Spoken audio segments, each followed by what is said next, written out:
안녕하세요. 공공관리연구원입니다.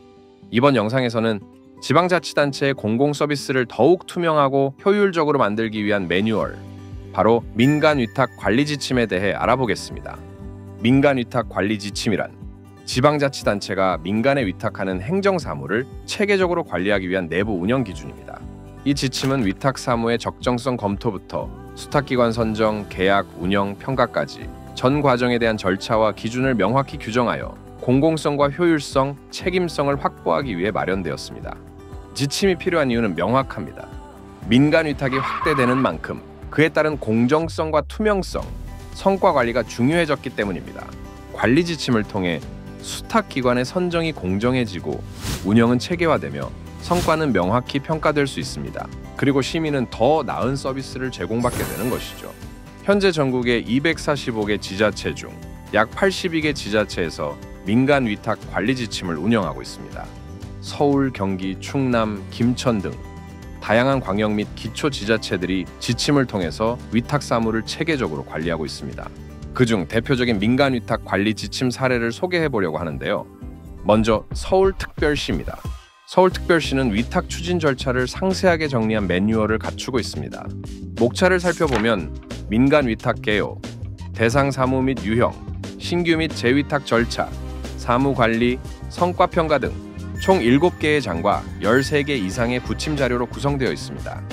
특히 표준 협약서와 성과 평가 지표, 공정 채용 체크리스트, 지도 점검 가이드라인 등을 포함하고 있어 실무 활용도가 매우 높다는 점이 특징입니다. 다음으로 소개할 곳은 경기도입니다. 경기도 민간 위탁 대행 관리 매뉴얼은 공공기관 대행 업무까지 민간 위탁과 동일한 절차로 추진하고 있는데요. 실제로 경기도 사무의 민간 위탁 조례에서 법인이나 공공기관을 포함한 단체 또는 그 기관이나 개인은 해당 조례의 민간 위탁 절차에 따르도록 명시하고 있습니다. 경기도의 민간 위탁 대행 관리 매뉴얼은 타 지자체와 유사한 구조를 가지면서도 노동자 근로조건 보호와 종사자의 안전보건 확보에 보다 큰 비중을 둔 것이 특징입니다. 마지막으로 김천시와 완주군은 시군구 단위에서도 지침 운영이 가능하다는 점을 보여주는 대표 사례입니다. 김천시 관리 지침은 민간 위탁 개념, 추진 절차, 재계약, 수의계약, 노동자 보호 서식 등 실무 중심의 구성으로 설계되어 있으며 별도 감사 지침과 성과 평가 기준까지 포함하고 있습니다. 완주군 역시 2025년 개정안에서 구체적인 감사 지적 사례를 담는 등 상세한 지침을 마련했습니다. 이렇듯 각 지자체가 마련해둔 지침의 근거는 바로 법률입니다. 민간 위탁은 아직까지 독립적인 법률이 존재하지 않지만 지방자치법 제117조 제3항에서는 조례를 제정하여 민간 위탁 제도를 운영하도록 하고 있습니다.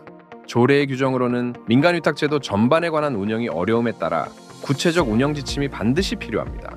즉 지침은 실무자의 행정 판단을 도와주는 기준이자 민원 발생 시 행정의 일관성과 정당성을 확보해주는 행정의 안전장치 역할을 합니다. 이렇듯 민간 위탁 관리 지침은 지방자치법과 조례에서 규정한 기본 원칙을 실무적으로 구현하는 역할을 합니다. 결국 지방자치법, 지자체 조례, 민간위탁 관리 지침으로 이어지는 체계는 민간위탁이 단순 편의가 아닌 법적 정당성과 절차적 합리성을 갖춘 공공행정 수단이 되어야 한다는 것을 분명히 보여줍니다. 민간위탁 제도를 보다 체계적이고 투명하게 운영하기 위해서는 조례를 주기적으로 개정하고 보완하는 작업이 반드시 필요합니다.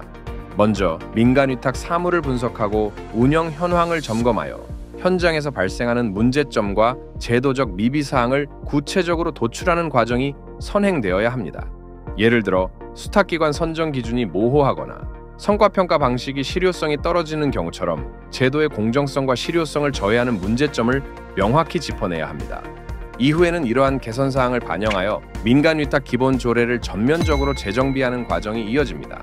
세부 민간위탁 추진 절차는 지자체마다 조금씩 차이가 있지만 크게 민간위탁 대상 선정, 타당성 검토, 의회 동의, 입찰 및 계약, 운영 및 관리, 성과평가 및 사후 관리, 재위탁과 재계약 순으로 진행됩니다.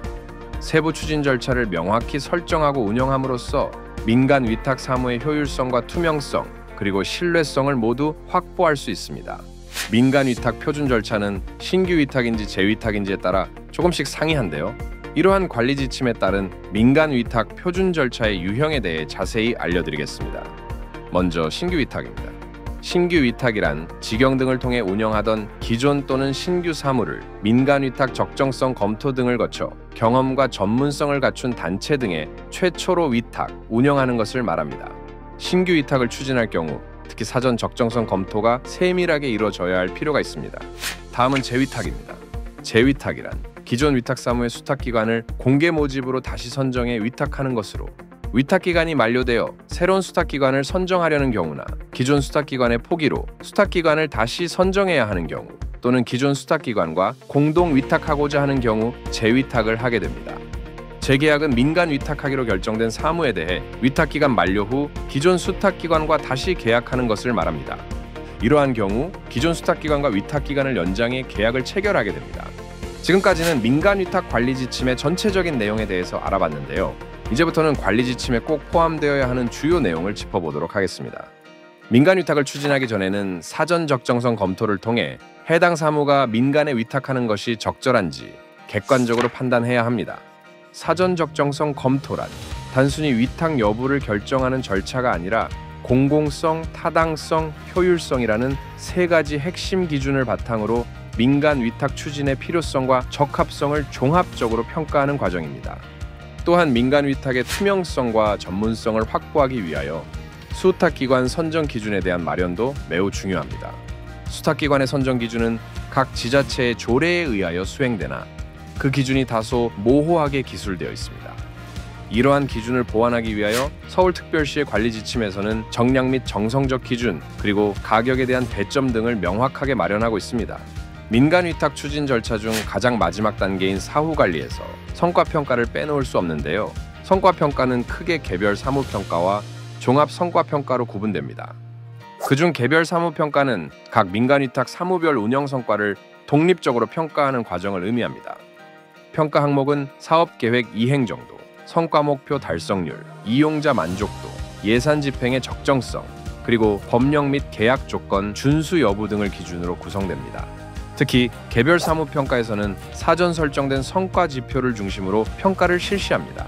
성과 지표는 과정 지표, 결과 지표, 만족도 지표로 구분해 사업 운영 전반을 객관적이고 체계적으로 진단합니다.